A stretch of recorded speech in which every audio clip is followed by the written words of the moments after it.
NANI?!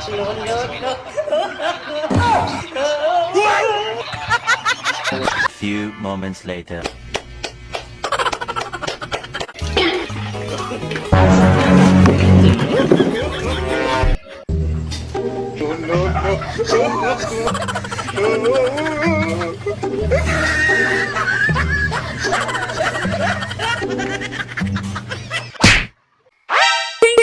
Pag hindi nasusunod yung gusto mo, tumatapang ka.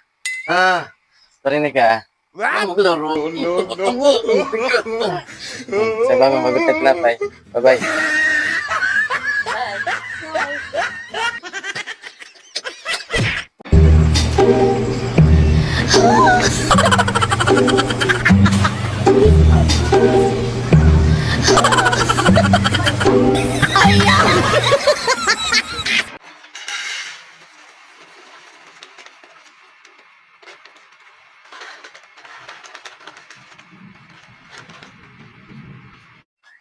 Oh, hello guys, ayan kakauwi ko lang at dumating na nga pala itong order kong pumpkin seeds na balat na. Yes, tama kayo nang narinig guys, balat na itong ating pumpkin seeds mga mi. Ayan, hindi lang siya basta pumpkin seeds mga mi ha, dahil meron nga din siyang rich in fiber, magnesium, and then has powerful antioxidant and may improve din yung ating sleep, fertility, energy, and immune system mga mi. Napakahilig ko nga sa pumpkin seeds mga mi, grabe. Buti na lang talaga nakita ko to kay TikTok at hindi na nga ako mahihirapan magbalat. Ayan, alam niyo yung dragon seeds mga mi, ayan, yun ang binibili ko. At ito nga guys, buti na lang nakita ko to kay TikTok, itong pumpkin seeds na to na balat na. And ito na nga guys, super excited na ako. Ayan o, ang dami talaga niya mga mi. Ayan o, gusto siya kadami, 250 grams at talagang super sulit. Ang mura lang ito. Wait lang, sino nagbalat?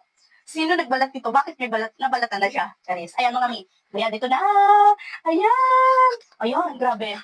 Kaya na mga mi, hindi na ako pahihirapang magbalat ng dragon seed na nabibili ko at hindi rin to maalat mga mi, gaya ng nabibili sa mga grocery. Ay, nako.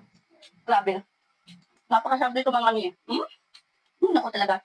Napaka-perfect nga nito kung, ayan, lalo na ko yung pag nanonood kayo pamilya or habang nag-engage or nag-engage kayo dyan sa pag TikTok affiliate nyo, napaka-perfect nito mga mi. Talagang marami rin siyang, hindi lang siya talaga buto ng pumpkin seeds mga mi, kasi marami talaga siyang benefits. Fiber, omega-6, carbs, and proteins. Ayan nga mga mi, grabe. Ayan, available nga tayo dyan ng 250 grams, 500 grams, and then 1 kilograms mga mi. Kaya kung gusto mo mga mi, hindi ka magsisisi dito, super sarap at hindi ka na mahihirapan magbalat. Andyan lang ang ating yellow basket, mag-check out ka na.